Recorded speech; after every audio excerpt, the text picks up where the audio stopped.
Hello, everybody, and welcome back to Critical Moves.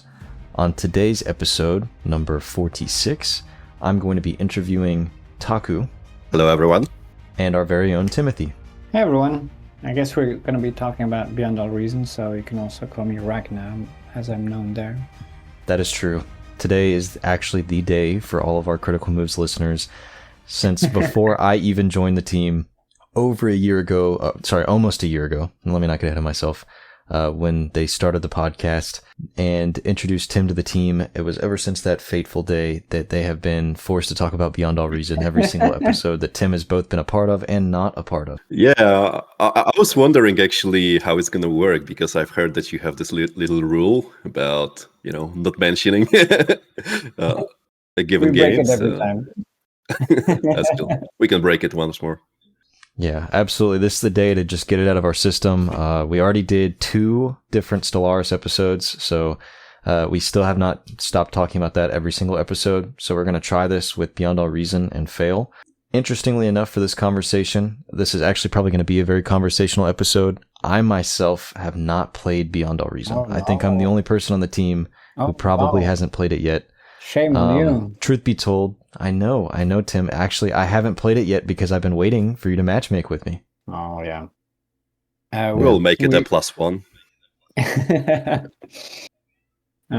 What do you know about Beyond All Reason, Jack? Well, I know that Beyond All Reason was a mod for Total Annihilation back in the day on the Spring engine. I know that it was a total conversion mod built on top of a total conversion mod, inspired by another total conversion mod for Total Annihilation.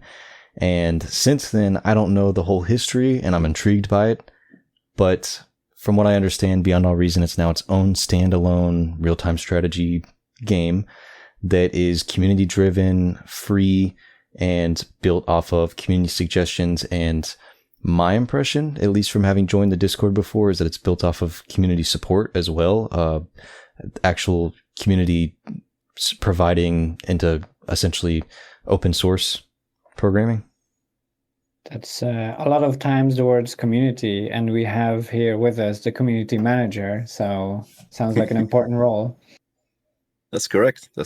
Yeah, there's, this game, I like to say sometimes that this is basically a community and a game, more than just a game with a community, because basically everything here is built upon the shoulders of giants, of contributors which made the earlier iterations of the game. And the development team is basically just people who played the game and just wanted to try doing something in it, just maybe improving something that they were annoyed by. And that's how it works. That's why, you see such a proliferation of quality of life features in BAR, because people who were lacking those features in other RTS, so to speak, they kind of, choose BAR, and they wanted to do those things here. And that's how it works, I guess. So I want to start off with a interesting question building off of that for both of you. What does that mean for you, Taku, as community manager, to interact with a community that both provides for the game in that way, but is also a community of essentially a full product of itself? And off of that, after you're finished, I have a question for Tim about what it means to be a game designer for a game like Beyond All Reason. Right, so, well, this is an insane experience for me, because when you realize that you're basically faced with a community of, like 60k people on Discord, then you've got people playing the game, tens of thousands of active users, and all of them, they just, they kind of depend on you when it comes to where the game goes, it's my community management role is simply just a title, but I wear many hats when it comes to things like game design, balance, and promotion of the game, general, support, moderation, and so on and so on. I could just go forever. The thing is that, yeah, that's quite a lot to put on your shoulders, especially as a sort of, hobby project, sort of like a side gig that you do in your spare time. So it's both very rewarding, but it can be stressful for sure. and you have to kind of balance it out so you don't get burnt out, and you keep going, because I think that the community deserves it. And I just, since I started contributing and working with the team back when it was called Balance Annihilation, before bar was a thing. It has been a journey, and I find myself really happy about this, really happy about the things that we achieved and how we built the game basically out of nothing. Of course, well, there was a design and there was the community, but it kind of happened because you wanted to do this. There was no monetary incentive. There was no someone looking over your shoulder.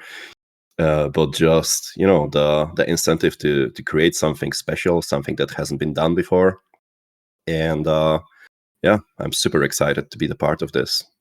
Yeah, for me, it's been a journey as well, in the sense of, I remember being a player for so many years. I think we go way back, you and me, Taco, and I remember having these really strong opinions about the game, and I've always been interested in making games, whether it was board games or video games or all sorts of interactions between people.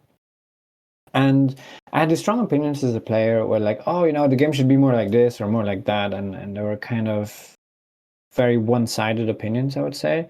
And then as I have slowly been trying to help out in the game design and bar, and make some adjustments and so on, I think I've switched a lot of my thinking into a much more moderate view, where I see the responsibility of not just exaggerating in a direction that I think is best for what I would find fun, but what is good game design in general.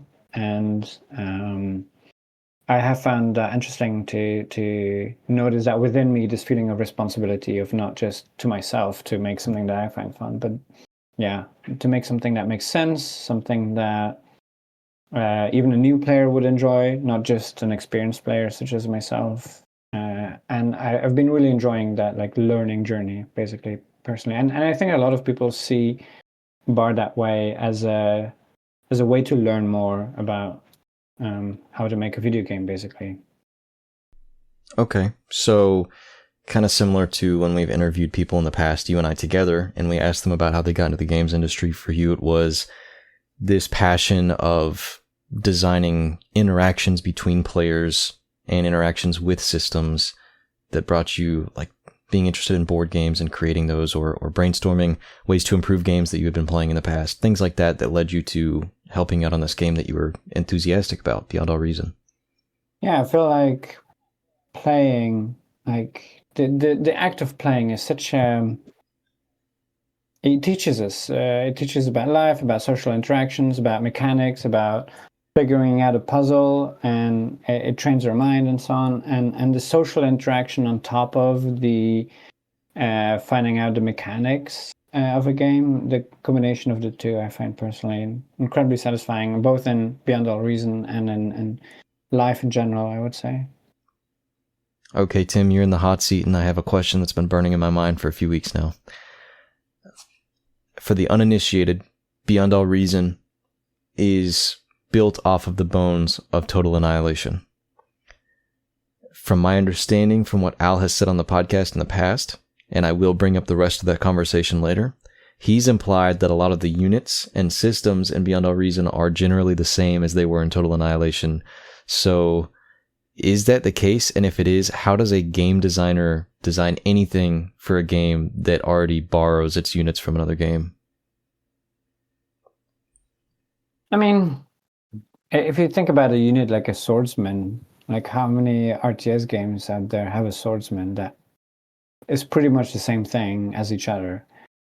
Sure, I mean, there's still a lot that is similar to Total Annihilation, but I would say not much more than something like Supreme Commander, which is also a separate game and is also heavily influenced by Total Annihilation, and I mean, has some of the same game designers, so that makes a lot of sense. But still, it plays quite differently, and I find that it's such an interesting concept to see the evolution of it. It's like iterations, and the tools change over time, and how do the players interact with it over time. And there's still changes going on right now that we're thinking like, oh, this would be a big change to what players know for so long, for so many years. Do we go through with that or not?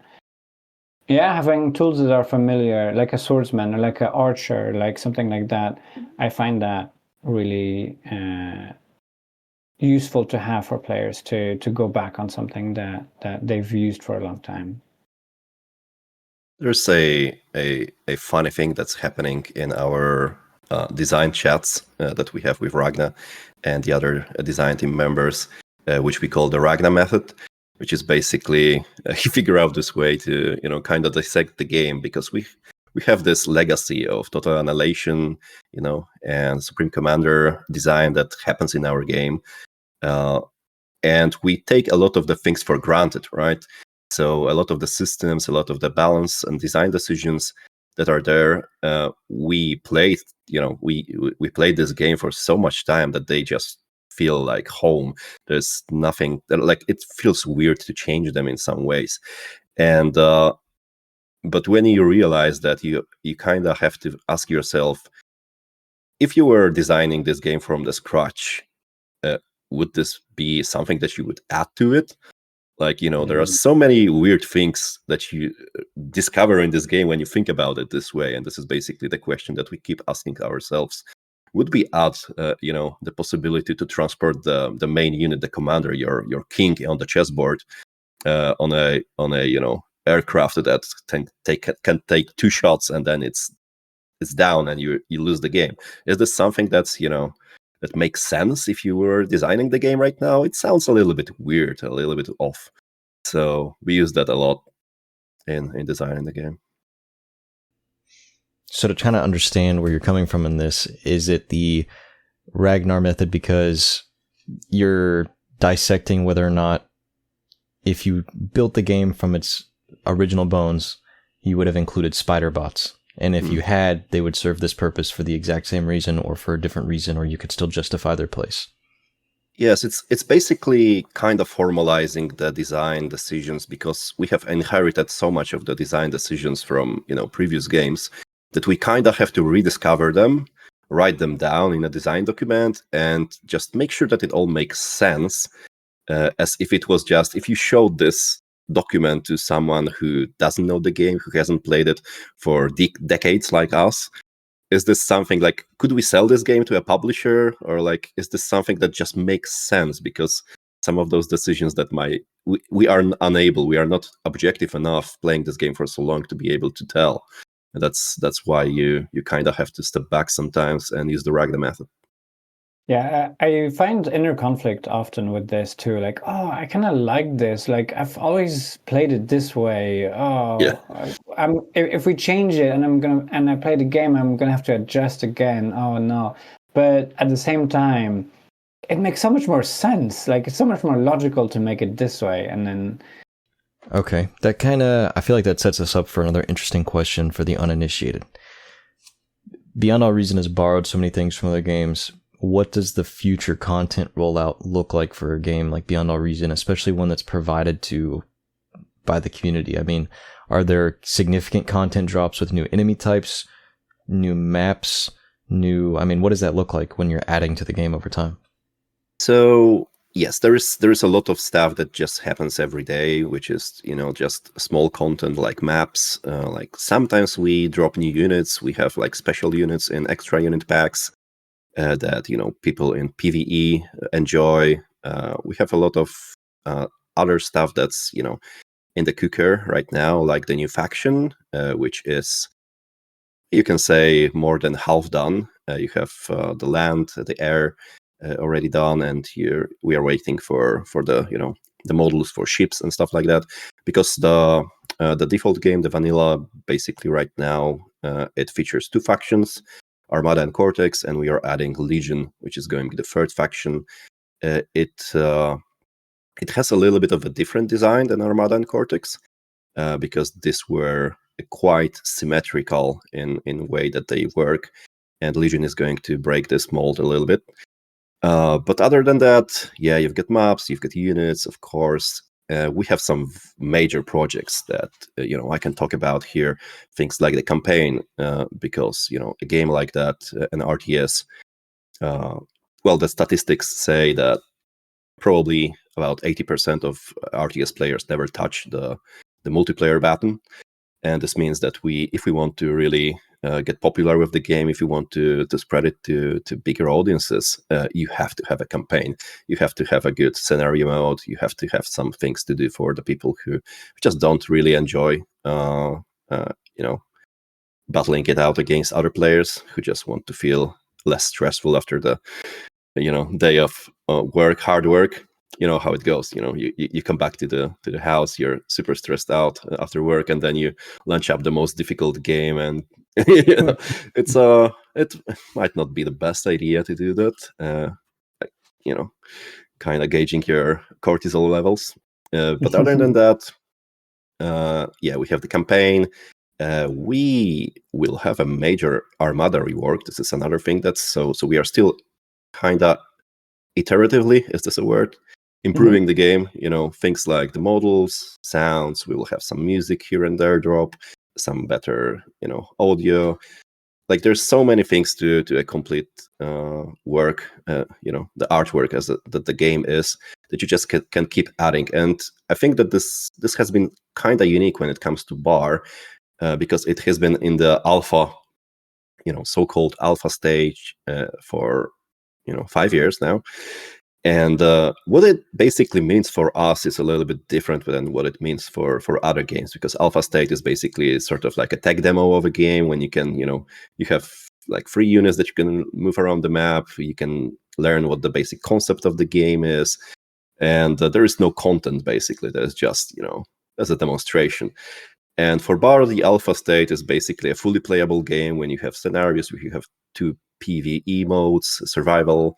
You have things like the multiplayer, which itself features 1v1 up to 8v8. You have FFA, you have other game modes, and we have quite a substantial community if you compare it to other open source projects, or even some commercial projects, and you have people to play with. This is unheard of when it comes to alpha releases. So Bar has been in this state for quite a while, and we keep adding things to it. It's still being built, right? It's not a complete game, and there is a lot of talent in the team, which which churns out models, which churns out music and other assets all the time. So I think we just dropped a new model for a unit today for the Fog. It's already live. I'm not sure if you heard about this team, but yeah, the game will just keep improving like that, in very little steps, but continuously all the time. So there is always something to be excited about. There's always something new that the community can enjoy. But at the same time, we have those, at the back of our heads, we still have those very big projects like the campaign, like faction reworks, and others that we wanna complete before we go to Steam. Basically, because you only get one shot as a for a Steam release, and we want to have a full package. We want to have an RTS which is playable in multiplayer, in single player, and is something that will be enjoyed by a more mainstream audience, so to speak. With an overwhelmingly positive score, of course. Oh yeah. Recently, we did an episode about narratives in strategy games again, with here on the team Al and Adam. In the episode, Al and Adam kind of got into it. It was kind of like the focus of that episode really was Al made a very controversial statement for here on the team. He knew Tim was not in the episode, so he felt safe to have his opinion known. He claimed that perhaps Beyond All Reason was billed as a free product because it did not have a campaign, whether it was a skirmish mode or a narrative campaign. He said perhaps Bar was not on Steam and was not a I won't necessarily say the Steam part, but at the very least was billed as a free product because it didn't have a campaign. And Adam, I think very rightly so, argued otherwise, that it was simply a free product because it is open source and has so much community engagement in the form of developmental help and the like. So you can't necessarily charge for a game in that way, especially if it is kind of in the same vein as like older shareware or something like that. So it's interesting that you bring up now, because I know that Tim in the past has brought up that discussions have been had about adding in either a narrative to the game or a skirmish mode, or what would that look like. And Al's even argued that they could very well just copy and paste all of the missions from the original Total Annihilation, and that would be your skirmish mode. I mean, you have all the same units, you could just do that. And I think Adam and I both argued in that same episode that it wasn't so easy, because in Adam's opinion, it would be very difficult to write a narrative for Beyond All Reason if you have all the same units as another game, because you still have to justify narratively why those units exist and why those factions exist, while being stuck with the same premise. So that's kind of the short tangent there, but it's interesting. I want to know both of your opinions on that, since neither of you were there. Right. Well, I have to clarify that, Bar from the day one was basically meant to be a free project, at least free to play. The content should be free. There might be some ways of monetization in the future, like, something that could contribute to the project itself, something to give back. But we just don't really see ourselves selling Bar as a game, because it's a community project. It's made by so many people that contributed their volunteer work, and it's the premise is by players for the players. When it comes to the campaign, it would be very easy if we could just take the Total Annihilation campaign and copy paste it to Bar. The problem with that is, even though we are a open source, contributor based projects, we still have to abide by the legal framework that the world runs with, and the copyright laws.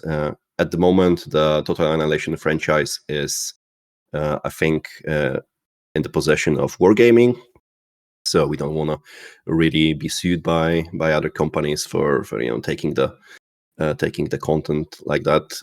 Bar has been basically from day one the project to actually get rid of any sort of claimable, like copyrighted content, or intellectual property that could put the contributors in some sort of trouble. And after achieving this, we basically thought that, wow, this game is also very nice to play, and a lot of people want to play it, so it kind of became also a standalone.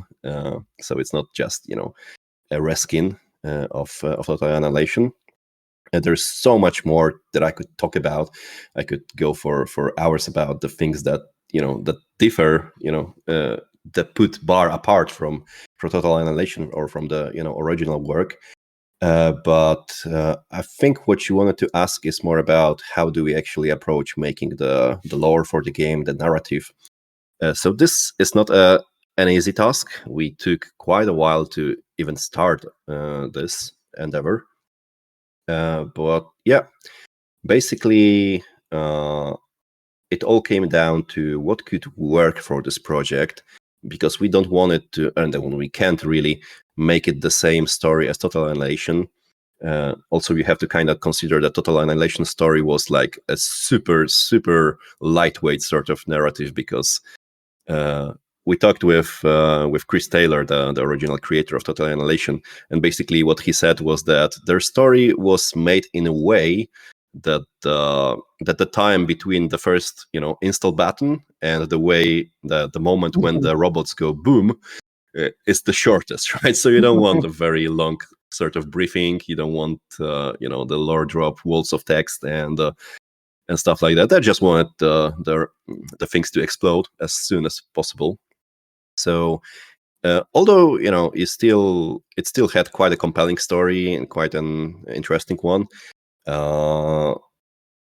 touching on many philosophical issues like transhumanism and stuff like that. But it was very lightweight. Like you had basically just the intro, which set the setting for the world, and then you had only just like briefings which were centered around what you are going to do in the mission, basically, and then you win or you lose, and that's it. But with Bar, what we are doing is it started quite small. So basically, it was delegated to me to come up with some sort of world building for the game, and I came up with some lore which then was taken apart by great people like Volshok and John Crimson, Protar, and so on, the members of the contributor team, and they developed and made the story so, so intricate, and the world building so complete that we are right now in the position when we are actually wanting to cut down on some of the things, because we have like a 300-page document of internal lore and world building for Bar. And I can't talk that much about this yet because we haven't really made a public release or any public drop of the lore. We are actually working on this right now. So in the next couple of weeks, you can expect that we drop the what the narrative, what the world building for Bar is going to be. It will be just a light drop in the sense that we just don't want to give you all right now. We just want to basically, have like a 5-pager on what the world is like. Are there humans or not? Because we basically, those questions, like the community still is not sure about those very basic things about the world, because all they see is just the robots, the tanks, the ships, and stuff like that, and the multiplayer mode. But we haven't really talked about how we are going to approach the narrative. So we are going to do that, and then you're going to just basically develop the campaign. There has been, it has 2 parts to it, because right now the mission API, basically the whole systems part of developing campaigns, is being developed, and it's not an easy task. So we need the technical things to be in place first before we start creating the campaign. But the lore is there. We basically have all the world building. We have the characters. We can answer a lot of questions about like what the story is, and it's all going to be centered around your commander, the commanding unit, the king piece on the board. But I'm not sure if I can tell anything else about this at this point. I think it's going to be great. Like the things that guys have come up with on basing it on my little prelude they look very interesting and very unusual. And I think because we wanted to, of course, you always want to put your art apart from others. So when we would go into places that Warhammer did or Dune did, we would tweak them a little bit, or just maybe not be so in your face about the similarities. But I think it's going to be a unique story, actually, and I want it to stand on its own. I want it to be like readable. I want it to be something that you can enjoy next to the game. And the game is great. We already have a great game, but we have no narrative. We want the narrative to not be just a not play second violin. We want it to really stick out and stand on its own, basically. Yeah, I think Total Annihilation was heavily criticized for its campaign. As great as it did, a lot of people are saying that it was quite kind of bare bones in terms of the story. And yeah, I mean, if you have a new game, if you have all the tools available there, then it just asks to tell a story, I guess, especially if you're developing a game. And I think for the longest time we didn't work on a campaign at all, for the most part, because it's contributors who play the game, people who are enjoying it, and like, oh, it would be really cool if I could do this in the game, if I could have this kind of command, or if I press this button, this is what happens in the game. And that's how a lot of Bar has been developed. but then that doesn't work so well if a large group of multiplayer people want to make a campaign that doesn't, this mechanic isn't as obvious, and then so I think you did a lot of work directing people to get started on this rather than just keep working at the multiplayer aspect, because you're right, most strategy games actually prefer single player, because multiplayer is really stressful, like you mentioned it, like, and you have like conflict with other players, and I think a lot of people stress out about that, like the not just the gameplay conflict, but the social aspect of that. Although I would add to it that basically in bar, I would say that the multiplayer part, there is an easy way to go in, or like the way to ease yourself into it, because that the main multiplayer mode in bar is 8v8. This is what most of the most of the players play, and it kind of dissolves how much your role actually matters in the game, because you're just one of the 8 guys, and if you are balanced within a team of another 8 new players, you just feel a little bit better about yourself, instead of playing 1v1 like in StarCraft, where you just get smashed in your first game and you just don't know what happened. So Even better than that, the PvE mode is very stress-free, and you can relax, like playing turret defense, and this is a lot of fun if you want to have fun, just blasting monsters, seeing explosions, and build big robots. PvE is a really good mode for that as well. As to what you mentioned, Jack, about if it was made free to play, and how it was developed and so on. I think the fact that it's a free game, the fact that there's nobody that profits from it, there's no one is even hired to do that, to do any of the work.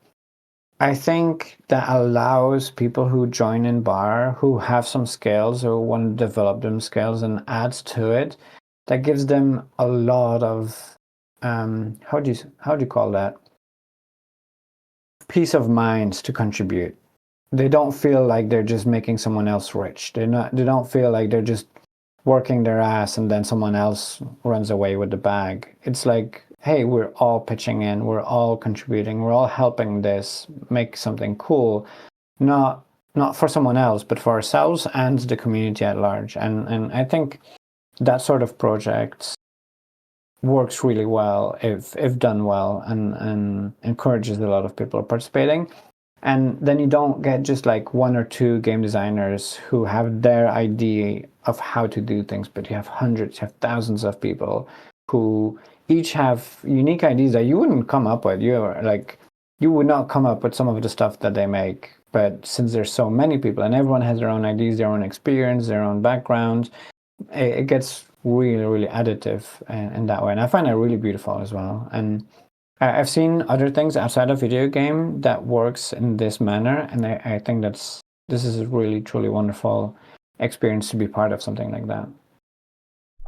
Well, then that leads me to another burning question that I have, which is, in the midst of all of that creativity and collaboration and everything that people are pouring in to make bar what it is, how do you actually separate between something that is community suggested and then what is official?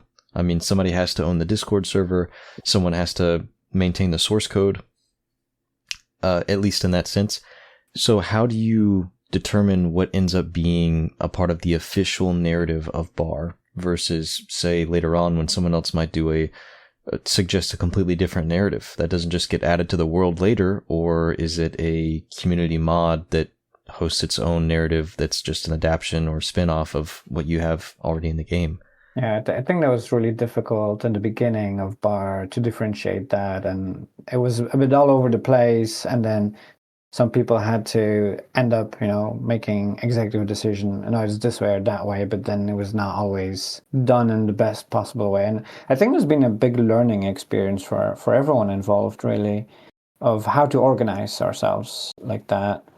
And I even though there were some bumps in the road, eventually I think it all came in a good direction, and Taku has been involved a lot with that, and some of the other admins have made some decisions about, no, from now on we're going to do it this way or that way, and then now how it works now, I think we're on a pretty good track, Taku. Yes, I would say this question has an easy and a difficult answer to it. The easy one is meritocracy. I think meritocracy is a good way to put it, because basically it means that the people who do the work, who do the put in the elbow grease, they get to decide things in the very simplistic sense of understanding that. So the people who were first, who were putting a lot of work, now are in the positions to sitting in the game design team, in the balance team, or other places which have some sort of a decisive role in the project. But the hard answer is, or maybe not, it's not a hard answer, but pretty pessimistic one, is that it's almost impossible to do that correctly, because you have, as you said, you have so many voices, you have so many opinions, everyone has their own, and everyone sees the game in the way that they like to play it. And balancing that has been, maybe the most difficult thing in Bar. You have things like, for example, the modding question, because we want Bar to be a very moddable game. It really takes advantage of a lot of customization that has been added. There's so much stuff that you can do, that you can change the game, with settings, with modification, different ways to tweak it. But there is no official modding support for in the game. Basically, the game has been created as a mod, you might say, but and it's very easy to modify as well. This is for those who are more tech savvy people, this is just Lua code. It's very easy to create widgets. It's something that you can do even without prior coding experience. You can get into developing widgets, gadgets for the game. The thing is that, do you want a very wacky mod to end up in the game? Do you want to support it? That's a very difficult question that we haven't really had a good answer about. Like, we have you have, for example, a very talented contributor who is only interested in creating a wacky sort of modification which just changes the balance of our units, like adds things that are a little bit out of place when it comes to the game design that we want to promote, and so on. And this is something that makes sense as a mod. This is something that when you have the game on Steam, you go to the Steam Workshop and you find those. But right now, when we are still in the alpha unreleased state, you kind of have to support all of them, because they have to end up in the main repository of the game in order to be playable. We don't have some sort of outside infrastructure that would be a mod hub. And this imposes this difficult question, like, how do you actually go about approving or disapproving the mods? Do you want all those, even people who just, made a very little simple change? Do you want this to be a separate mod? Do you want to be some sort of a setting? So this is a very difficult task. Like, we want to eventually have the modding support, but there is so much talent that we are basically wasting right now, because we don't have a good way to approving these things or making them into some sort of an organized state. So we are still trying to figure it out. We have to be very honest about it and humble. But once we have the modding support, I am sure that it will explode, because there's so many ways that you can modify Bar and you can make it play differently. And the game is basically your playground. There's so much stuff that you can do if you have some basic, technical skills. But yeah, when it comes to the decision making, we've been working the whole year this year on actually setting up sort of a art team with an actual art director, because nothing like that existed in the past.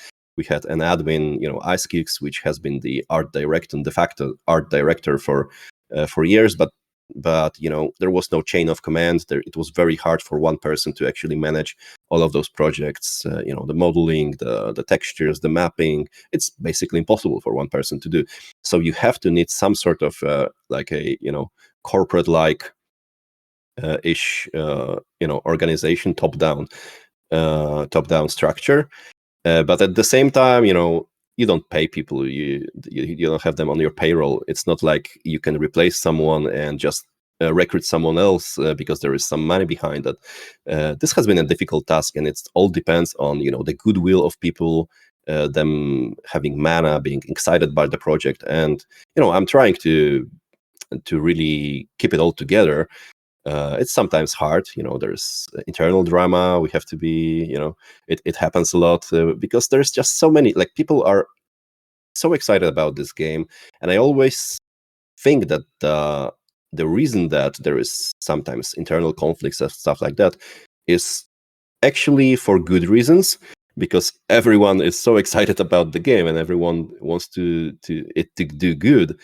And the emotions are they tend to be high sometimes when stuff like that happens. But I think that the whole ship together is steering in the right direction. So things are moving on. Some big projects are around the corner, and I think that we are finding a sort of a golden balance there.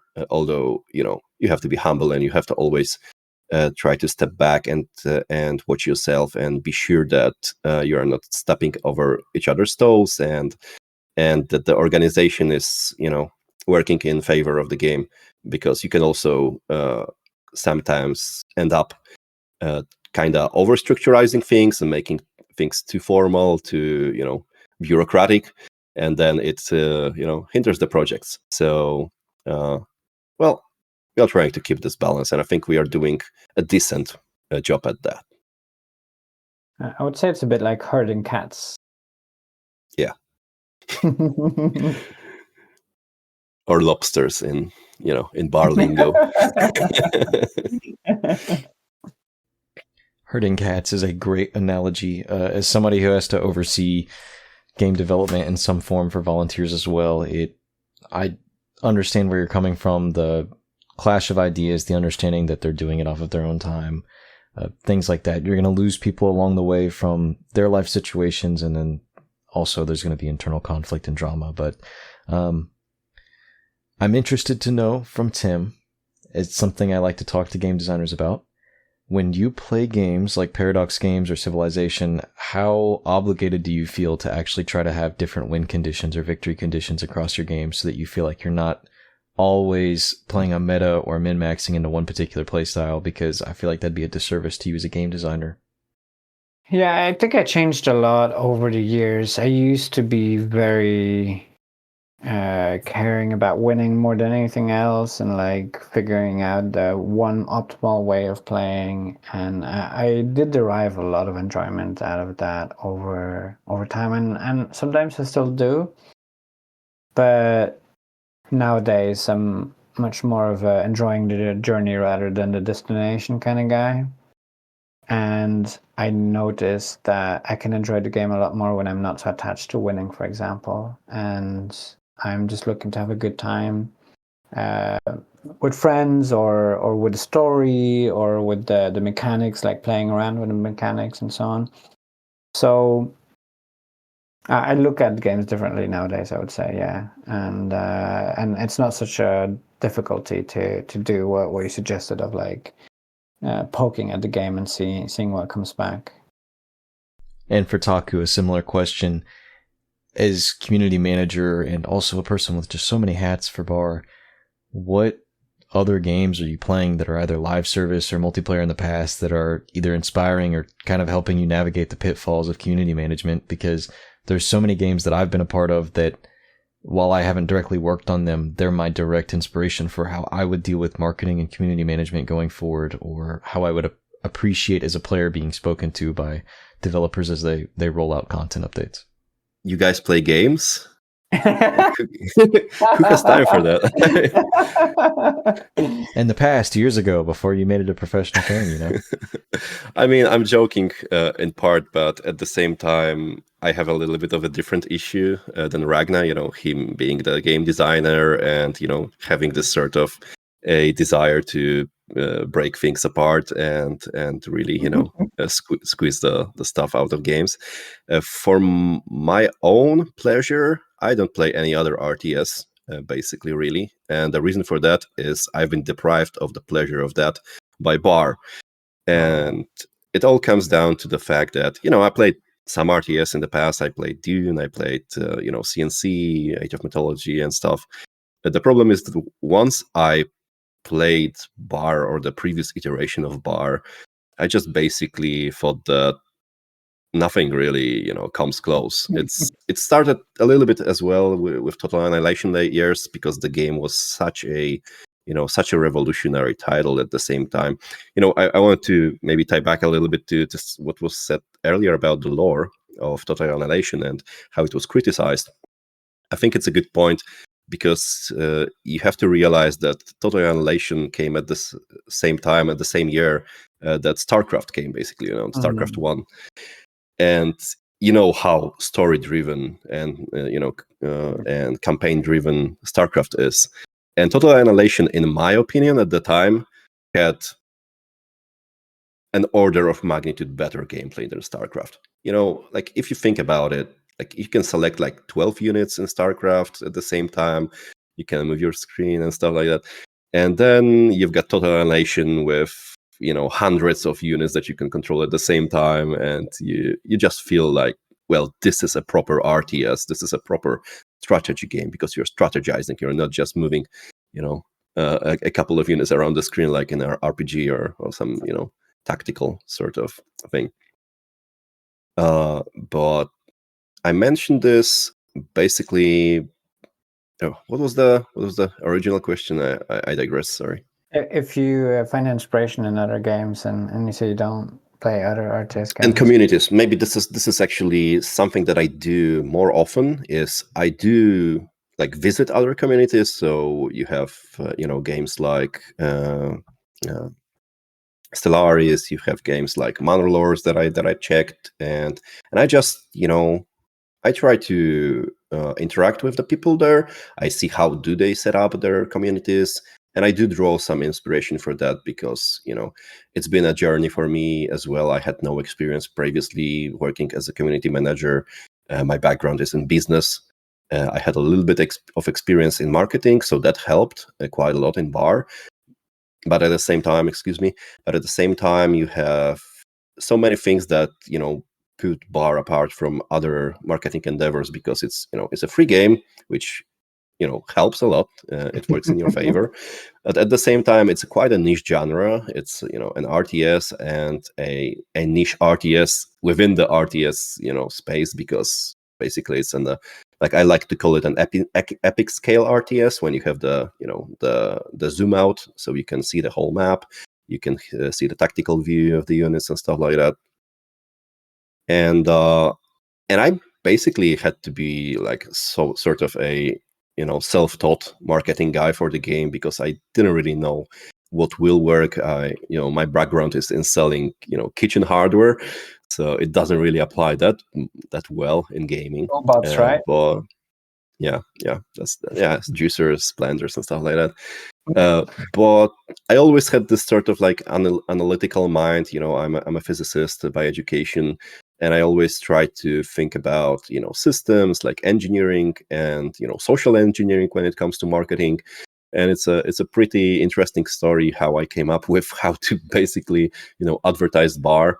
We started with Reddit posts, with X posts, and stuff like that. It was Twitter at the time, and I didn't really have a plan. I just I threw things at the wall, and like checked what sticks basically. So and I found out some very interesting things about from this sort of a analytical and iterative approach to marketing. That then even helped in my day job, which is interesting. But for Bar, it was quite revealing that I think that the thing that I'm most proud about when it comes to advertising is that I touched. I realized that it might be good to popularize bar in Linux subreddits, which is something that you wouldn't really, come up with it like that. But the thing was that, the Linux subreddits are very fond of games which are open source, so this is a plus. But the other thing is that, every second Linux user is also a coder or some sort of an IT guy, a tech-savvy person, which means that you have basically a target group which will play the game, but then it's much, much more, possible for them to actually become contributors, to get engaged with the larger team. And we had so many contributors, join the team because they have seen us advertised in Linux subreddits, in Linux sort of news pages and news websites. And this was a great boon for the development side of bar. But other than that, it's been as just, I had to basically learn everything on my own mistakes and successes, of course. And have you tried infiltrating a strategy video game podcast and mentioning the game on every single episode that you appear on? no, but I have my my little agents here and there. I want to say that I also cannot play other RTS games anymore. I play other strategy games like Grand Strategy and Oh, yeah. hybrids and so on. But when I try to play other RTS games, like the very classical ones, I'm like, damn, I'm missing so many features. Like this is not right. Like I want to zoom out. I want to like have these like really cool controls and so on. So bar has ruined RTS for me. But I still play other strategy genres. Yeah. So you mean other classic RTS games like Star Wars Empire at War? Okay, the Star Wars Empire at War is quite a bit different, right? Because you do have the campaign map, and then but there's some issues with Star Wars Empire at War that could benefit from some barifications. Issues that prevent you from playing with Adam and I. I'm down next weekend. How's that? Okay, I'll see what I can do. I'll see if Adam's available. I'm teasing, of course. We're just trying to get this set up for the Critical Moves community, but yeah. Okay, so Taku, you mentioned that Beyond All Reason is just now establishing an art director. I myself am always curious about this as someone who does music for games. I checked to see, especially because at the time I joined the Beyond All Reason community, while I still haven't played the game yet, you were running an event for community-made music to be added to the game. And I also saw where immediately following that event, you had the community essentially just vetoed to decide that music should permanently stay accessible in the game. I thought that was a really interesting community moment that I got to witness for the first time, having just joined at that time. But it's interesting to me because you're just now establishing a solidified art director. So does that mean that you have composers that you work with regularly? Are there 3D artists that are always contributing to the units in the game? Are there texture artists that are always improving the maps themselves? That's right. So we have established this art team. It's not only the art director. The art director is basically trying to coordinate things and make sure that everything is moving in one consistent direction. So if you add a model, then the art director has to kind of look at it and say, okay, this kind of doesn't really make sense for this faction. This feature should look a little bit different, and we have a person for that. We also have a project manager. So we are trying to organize it more on the HR level, maybe in the workforce level. So the projects are prioritized. They are being attended to, because with open source you have this issue that everyone works on what they like to work on because they work out of goodwill, and they spend their volunteer time, so they don't want to be they don't want someone looking over their shoulder and telling them what to do. But you still need to have need some sort of level of project management to make sure that you're not wasting effort, that someone is not working on something that someone else is working on.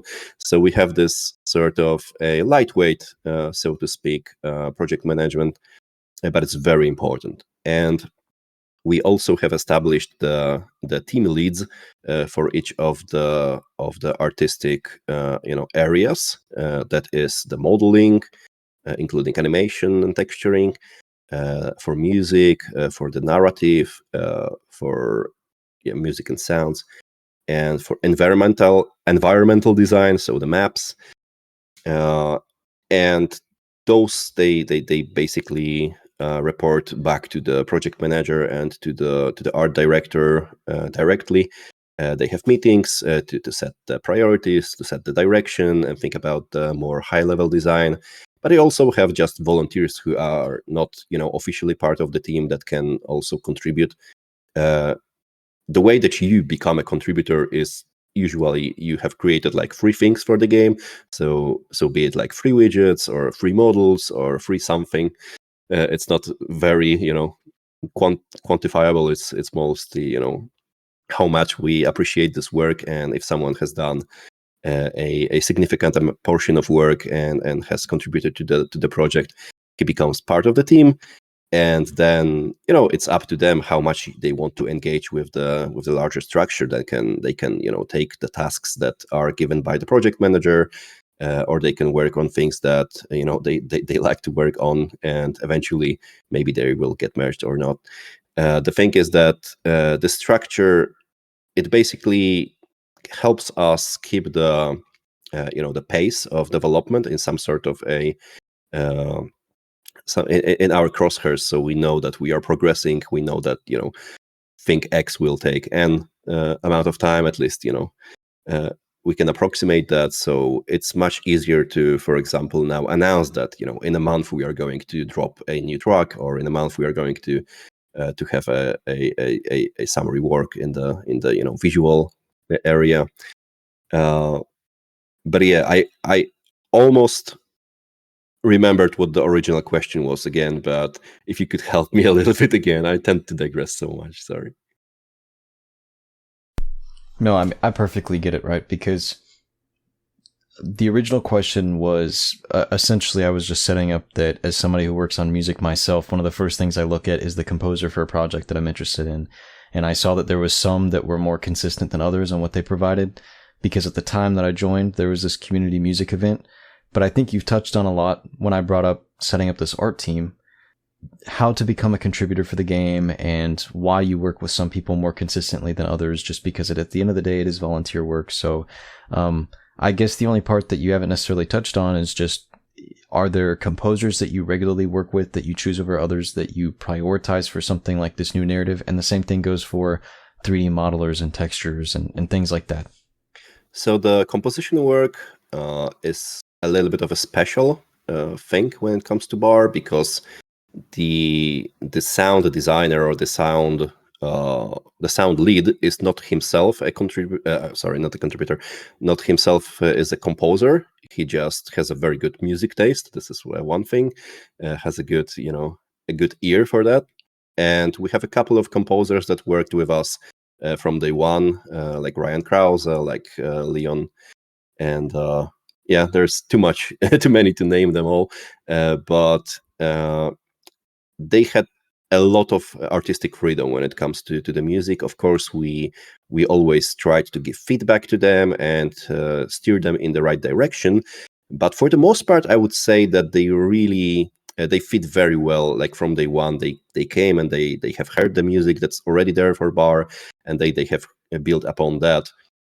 And this is one thing, because we have all those tracks that already exist. I think like 20 to 30 tracks are in the game right now, which are very high quality in my opinion and very moody. We have the music for the calmer, the sounder parts of the game, and we have music dynamically changing when the war starts, when you have a lot of units dying. And also what we are right now trying to figure out, and this is maybe a little bit more difficult, is to actually think about a more consistent, like the main thrust of the music, what the leitmotif, so to speak, for the music is going to be. Because there is there is one track for Bar, which is called Foo Bar right now, which is sort of like the theme of the game. But it's not very well pronounced, like what the theme is, and we want to make sure that there is some sort of a combination of notes, a combination of chords or whatever, that makes you think, okay, this is Bar. Like you have the Battlefield theme or other games that you, like when you hear it, you immediately think of the franchise or of the title. And we want to come up with something like that right now. We are working on that, and we will have themes for the factions as well. So there will be something like, the Armada gets introduced, and you have this single, combination of notes that will always bring up Armada when you hear that. And but so there has been at the same time a lot of artistic freedom for the composers so far. But right now we are actually thinking about structuralizing it a little bit more, and thinking about that there will be more, voice chats. There will be more meetings to actually figure out what the music direction is going to be from this place. We have a lot of music that is very, appreciated by the community right now. But we want to make sure that there is something that you can play, behind the campaign and other things in the game that you just want to package in a nice envelope with all the the audiovisual experience. And that's the exact same kind of approach that you're taking with, say, writing the narrative, or in Tim's case, designing any new challenge and obstacles that occur across this brand new campaign drop that you're looking forward to in the future, or just more structured ways of designing new content for the game and introducing it. Yes, exactly. We just want as much structure as is, practically possible. So we don't want to hinder the development with bureaucracy, as we said before. But if there is a place when we can add some consistency without, kind of compromising on other things, on the artistic freedom and people actually being excited about the projects, we really want to do that. And Tim, I know we've discussed a lot about what it means to design for a game like Beyond All Reason and this Ragnar method that you've trademarked here.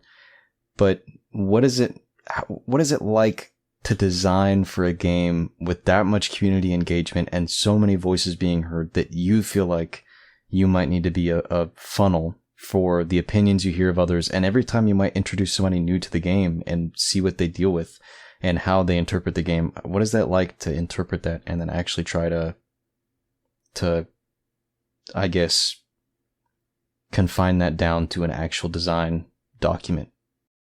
Yeah, I think that's been really tough for me in the past. I think I used to be quite confrontational person. I think Taku can attest to that.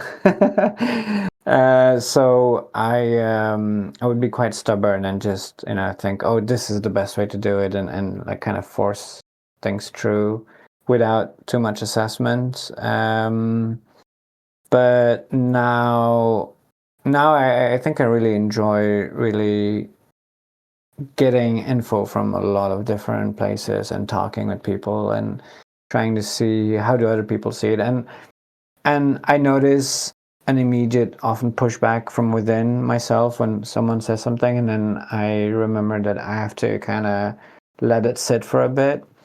And I've been enjoying that process a lot, because I think talking with other people, everyone has something to give as a perspective. And even if that doesn't mean you have to agree with them, that doesn't mean you have to take everything that everyone says at 100%. But knowing that there's these multiple perspectives from different people, and you have to think of so many different groups of players as well. There's like new players that have never encountered an RTS before. Like, how do they encounter the game? What is okay for them to struggle with and what is not? There's people who've been playing this game for 20 years and you have to reconcile both of those groups when making decisions, which is quite tough to make because they have like very diametrically opposed approaches to the game. There's people who enjoy just like casually, oh, I'm just gonna send some robots and see some explosions, cool. And then there's some people who try to pick apart the game to find the exact maximum value that they can get in a very competitive setting. And yeah, when you think of a unit design, for example, well, this unit is good against that unit because it arranges it. That's great, but if you're a new player, that range doesn't mean much because you barely touch the units, you barely move the units around. You don't really know exactly what you're doing. You don't know how to get a maximum amount of units, so that range doesn't really signify much. But then if you're an expert player, that range means that the other player can't fight back at all because you always keep at this maximum range. So you have to think of all these things, and that's quite a struggle. But it's fun. It's fun to it's another puzzle to solve in that way, right? Like you're trying to solve a puzzle when you play the game, while you're trying to solve a different puzzle when you look to change the game, I would say. That's fascinating from a game with such a big community standpoint like that. I do think we're coming up here on the end of the episode, but I did want to ask just about 2 more questions for both of you. The first one is, just to reiterate with context, it seems like the direction for Bar in the future is to flesh out the product that Bar is, to make sure that you pull out all the stops and finish essentially every loose end that you felt like you might have had in the game, adding in a narrative, making sure it feels like a complete experience with enough game modes that appeal to different types of RTS players and maybe even people who don't normally play strategy games, to make sure that it's not by itself a niche product that feels like this game full of ideas rather than a game of refined, community-driven marble. I guess is a horrible analogy, but would you both agree that that's kind of the direction that you're both heading for? Yeah, I would agree wholeheartedly. The thing is that like the most difficult challenge of Bar is to be able to kind of get all those things that happen, all those directions, all those suggestions, all those things that are being developed, and like give them one sort of a focused target, like laser focused. Okay, what are we actually doing with this game? Is this just going to be a multiplayer game that we play with 8 of our friends?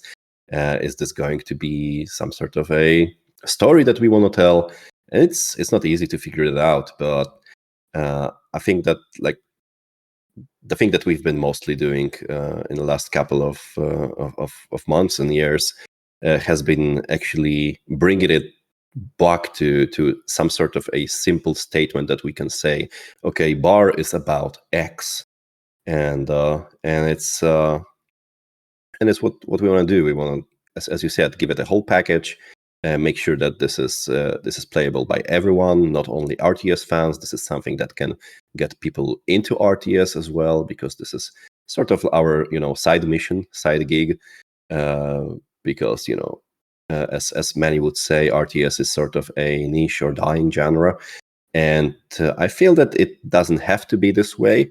I think that Bar brings enough unique experience and something new, some sort of a fresh breath, a breath of fresh air into the gaming industry, that players can find it interesting, find something that they might not have, what earlier made them quit other RTSs.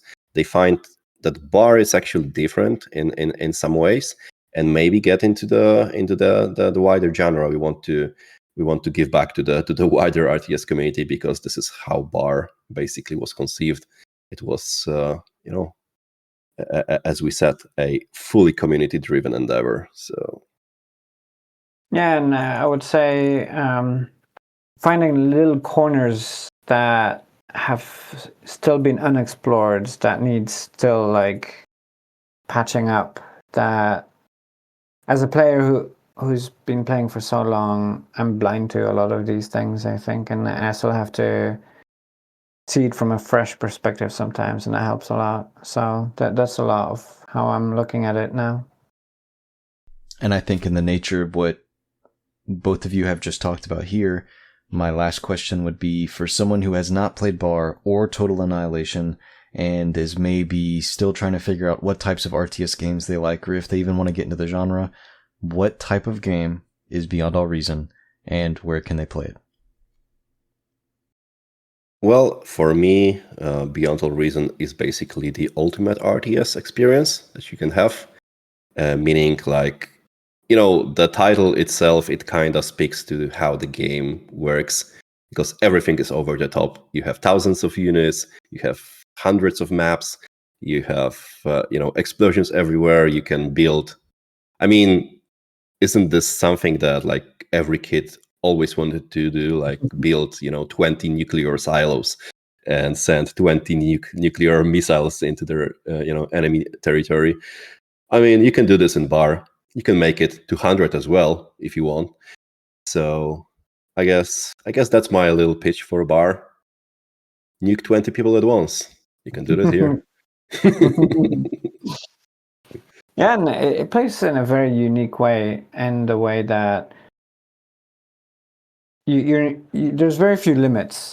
You're not limited in economy. It's not like, oh, you've mined out your corner of the map and now you're struggling. You can just keep growing your economy exponentially, which feels very overwhelming at the beginning, but then once you learn how to harness it, feels so satisfying to master. And that's something that Bar does in general, is it keeps on giving in terms of how much you learn the game. You can always learn more about it. You can really delve deeply into it and enjoy a very vast depth of the game that is not always apparent because the game is so wide, and it's so cool just to play around with some explosions and make units go boom and so on. But it rewards the time spent in it, and there's always more to learn about it, and that's very fun.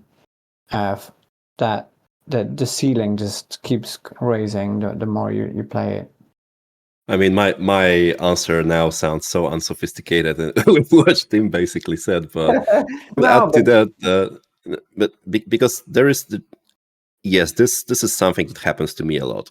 I've been playing this game for I don't know how many years still. Since Total Annihilation has been like 30 years now. The thing is that I still, after all these hours of gameplay, I still find things that I haven't known about the game. Some little things and some big things that should be obvious to me for so much time already.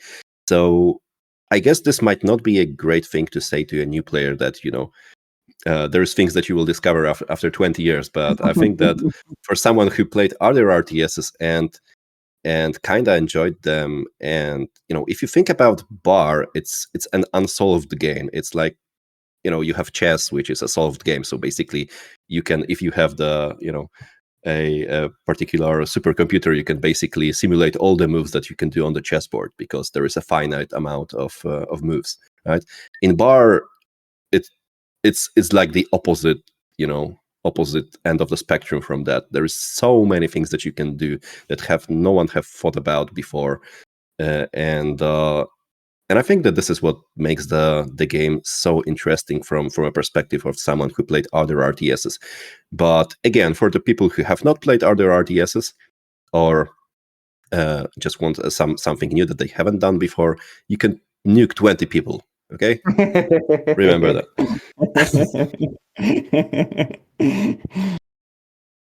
And after hearing those amazing descriptions, where could somebody play Bar?